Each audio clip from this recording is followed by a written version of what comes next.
After an 18-hour hospital shift, I came home and my key didn't fit. My stepmother said, "Pay us $26,000 and we'll let you in. Your sister needs a vacation." I just nodded and said, "Understood." Then I walked away. The next morning, she found a letter at the door and started screaming so loud the neighbors came outside. After an 18-hour hospital shift, I came home and my key didn't work. My stepmother said, "Pay us $26K and we'll let you in. Your sister needs a vacation." I just nodded and said, "Understood." Then I walked away. The next morning, she found a letter at the door and started screaming so loud the neighbors came outside. There's a certain kind of tired that doesn't come from lack of sleep.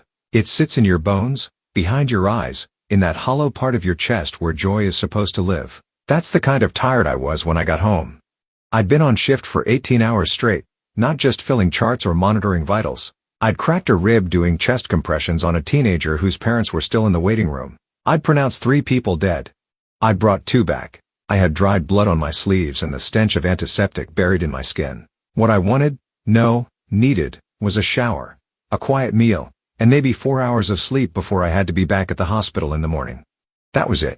That was my whole wish list. So when I pulled into the driveway and my key didn't fit, my brain couldn't even process it at first.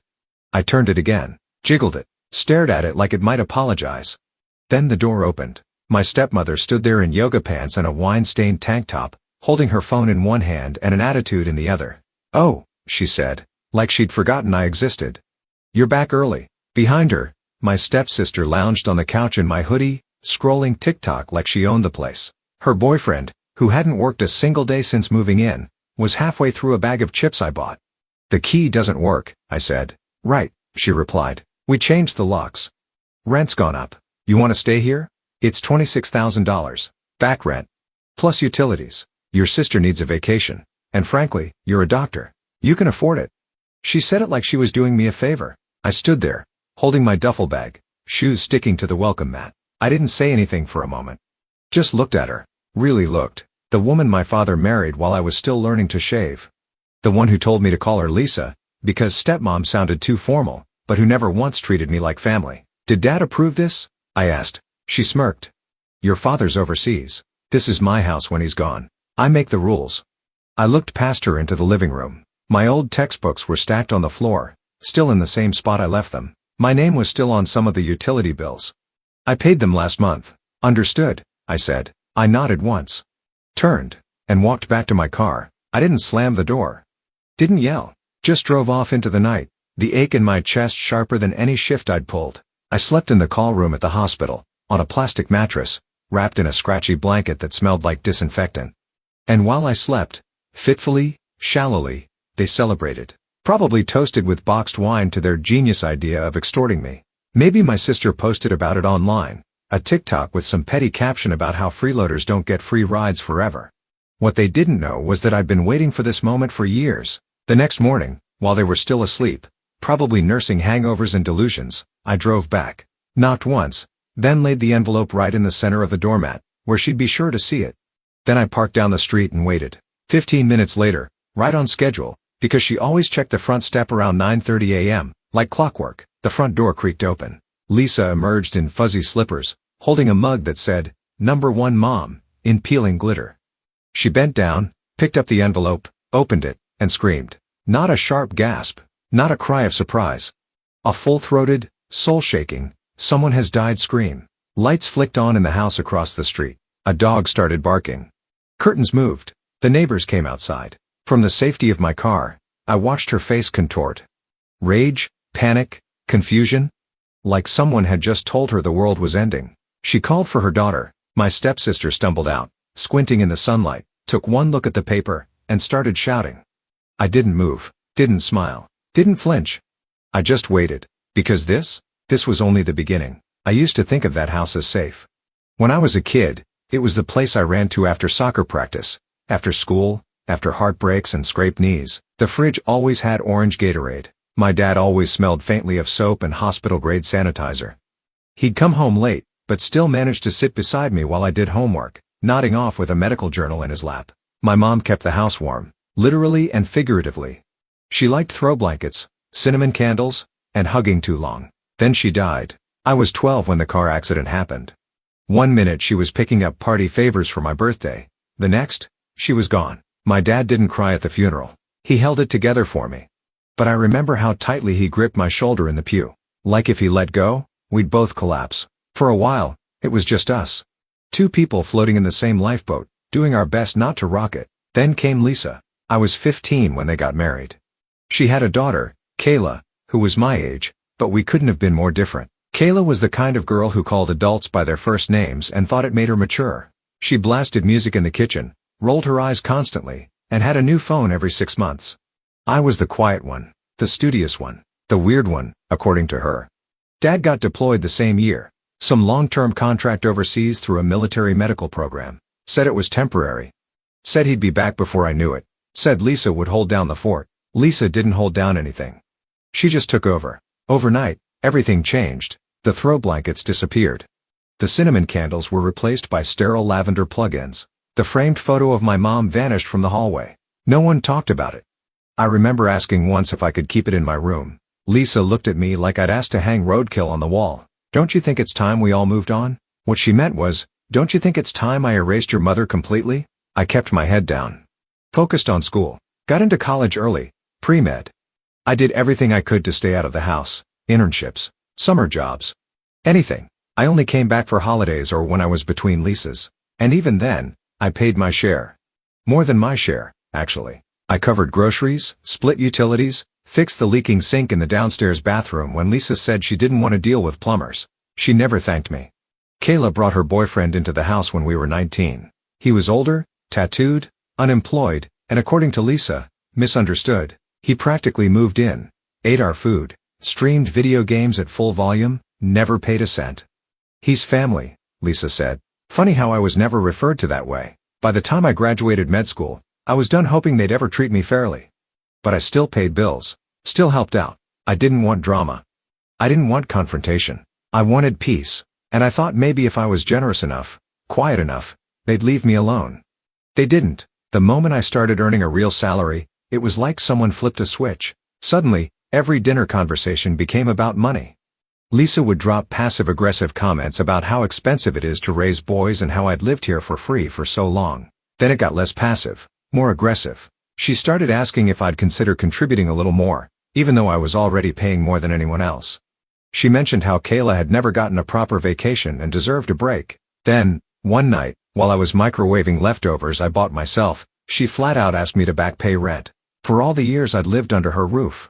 Kayla chimed in from the couch. It's only fair. You're a doctor now.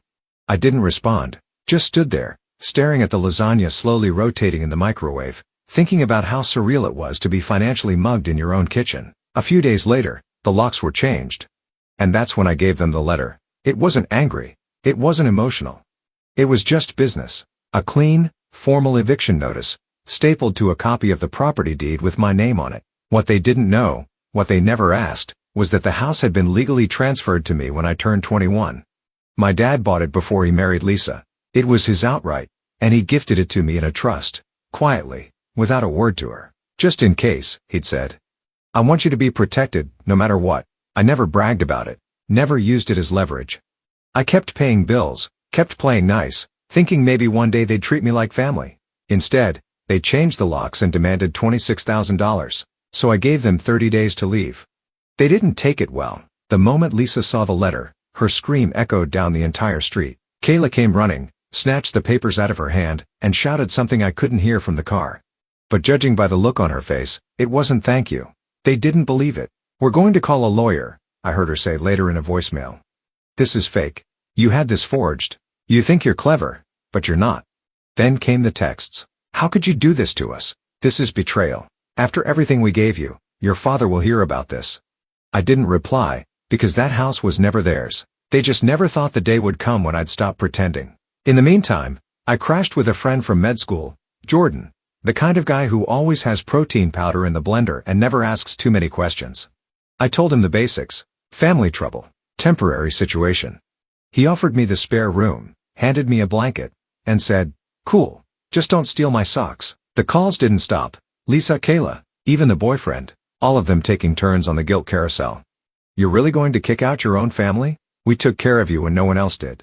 After everything we gave you. Which was funny, Because I racked my brain and couldn't remember a single time Lisa ever gave me something that didn't come with strings attached, side-eye, or a backhanded comment.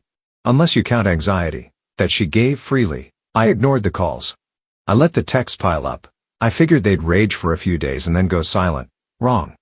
Lisa switched tactics. She went online. A vague Facebook post appeared 2 days later. It's a sad day when someone you raised turns their back on you. Some people forget who fed them all these years. Subtle. Real Pulitzer stuff. Within hours, her high school friends were in the comments with prayer hands and wine emojis. Kayla joined in with a TikTok that said, POV, your brother evicts you because you asked him to pay rent for once in his life. She added a sad face and a trending audio clip for extra flavor. I got texts from extended relatives I hadn't heard from in years. Is everything okay with Lisa? She says you're being aggressive. She mentioned lawyers? What's going on? I didn't reply to those either. Instead, I sent my lawyer a folder, copy of the trust deed transfer eviction notice, screenshots of Lisa's Facebook post, and Kayla's TikTok. Then I opened a new folder labeled proof and started saving everything. They were spiraling, and I was documenting it all. 4 days after the letter, Lisa called again. This time I picked up. So, you're really doing this? She said, skipping hello. I am. You'll regret it. This house was a gift to this family. It was a gift to me. Literally. Check the deed. She sputtered something about moral rights and betrayal. Said she'd talk to my dad. I told her to go ahead. He'll be home soon. Just wait. Looking forward to it? I said, and hung up.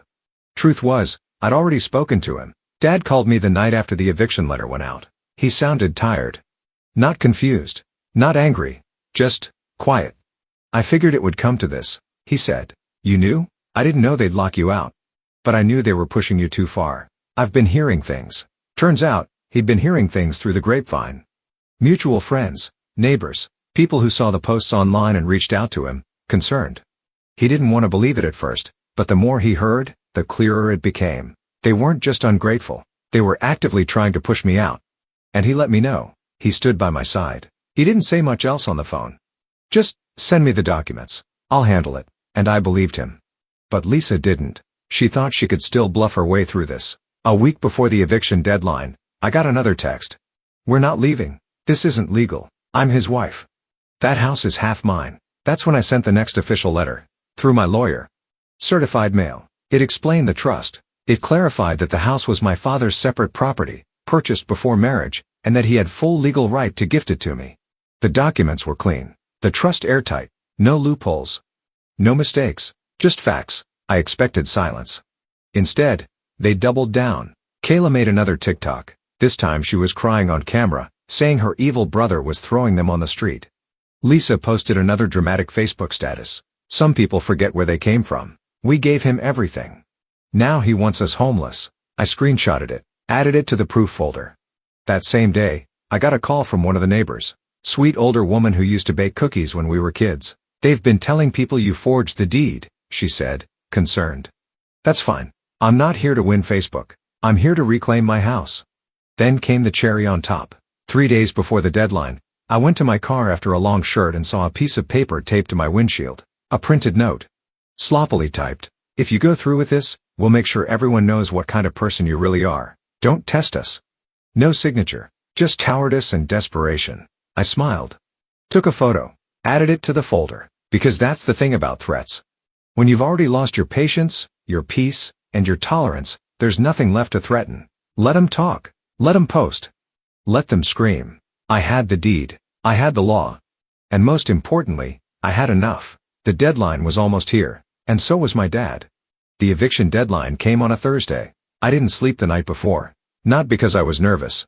Because I was ready. That kind of ready where your chest is tight and your thoughts are laser focused. I had the documents printed. I had the attorney on standby. And I had my patience buried somewhere deep beneath 6 years of silence. They hadn't packed. Of course they hadn't. The curtains were still drawn. Kayla's boyfriend's car was still in the driveway. Someone had left a pizza box on the porch like that was going to scare me off. At exactly 10:00 a.m., I arrived. Not in scrubs. Not straight from a shift. I took the day off. Wore a button-down shirt. Even combed my hair. If they were going to see me as the villain, I might as well look put together while doing it. I knocked once. Lisa answered. No makeup. Arms crossed. She didn't look surprised to see me. Just smug. We're not leaving. Then this will be the last time I ask nicely. You think you can bully your way into your father's house? I held up a copy of the deed. This isn't his house. It's mine. You have 30 minutes. She laughed. Actually laughed. You really think you can kick out your own family? Already did. The papers were filed weeks ago. You've ignored every deadline. Kayla came to the door next, eyes puffy like she hadn't slept, or maybe had just finished her third meltdown of the morning. This is illegal. You're throwing us into the street. No, I said. You chose not to leave. I gave you every chance. She glanced behind her. We called Dad. He's on his way. Good. I hope he makes it before the sheriff does. And right on cue, a car pulled up to the curb. My dad stepped out. 10. Slower than I remembered, but his presence was still commanding. Military background never quite leaves a man, even when he's in a cardigan. He walked up the path and looked at me first. Not Lisa, not Kayla. Me. Do you have a minute? We stepped aside, just far enough that the others couldn't hear. I read everything, he said. Every document, every message you forwarded. I'm sorry it got to this. I should have come home sooner. It's handled, mostly. He nodded, then handed me an envelope. What's this? Divorce papers. I filed them overseas. This is just the notarized confirmation. I stared at the envelope, then back at him. She never cared about this family, he said. She cared about control, about appearances, about bleeding you dry. I saw it too late, but I see it now. I didn't say anything. I didn't need to. Then he added, quieter, almost sheepish. I met someone. Overseas. She's kind. Gentle. She reminds me of your mom in ways that make me feel like myself again. I blinked hard. I'm not replacing her, he added quickly. But I think I deserve happiness too. You do. We turned back toward the house. Lisa and Kayla were now on the porch, watching us like hawks circling over their last defense. My father walked up first. Calm? Even. I know everything, he said. Lisa blinked. Everything what? The lies. The posts. The threats. The way you treated my son. I have nothing left to say to you. Kayla opened her mouth, probably to unleash something dramatic, but he cut her off. This isn't your house. It never was. Pack your things. Now. Lisa grabbed his arm. You're just going to throw us away? After all these years? He shook her off gently. You threw yourself away. Kayla turned to me, desperate. You can't just I can. And I did. I didn't raise my voice. I didn't flinch. I just stood there while two people who once laughed at my exhaustion and called it weakness suddenly realized I wasn't tired anymore. I was done. They tried to stall, tried to protest, said they needed more time. That it was unfair, that I'd ruined everything. But in the end, they packed. Lisa went first, shoving things into garbage bags, muttering about lawyers and revenge. Kayla stormed around the house for hours, slamming cabinets and crying into phone calls that never seemed to go her way. By sunset, the house was quiet. By midnight, it was mine again. I walked from room to room, barefoot, every light on, not because I needed to see, but because I could. Because for the first time in years, the space didn't feel like a trap. It felt like a home. No tension in the walls. No fake smiles at the dinner table. No guilt for existing. Just quiet. Just peace. I brewed coffee at 2 a.m. because no one could complain about the noise. I stood on the porch with a blanket around my shoulders and watched the street Lisa used to claim as her kingdom.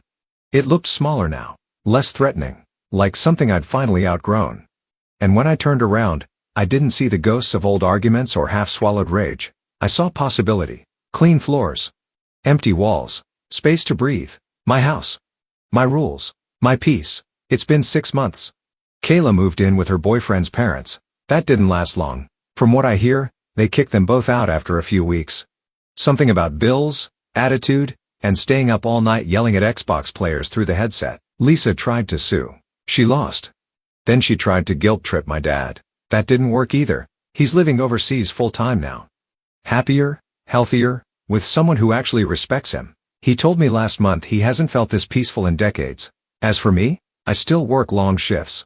But now, when I come home, the key works. The fridge is mine. The quiet is mine. No one asks for money. No one slams doors. No one pretends I owe them for existing. Some nights I catch myself waiting for the next demand. Like I'm still wired to expect it, but it never comes. They're gone, and I'm free. But be honest,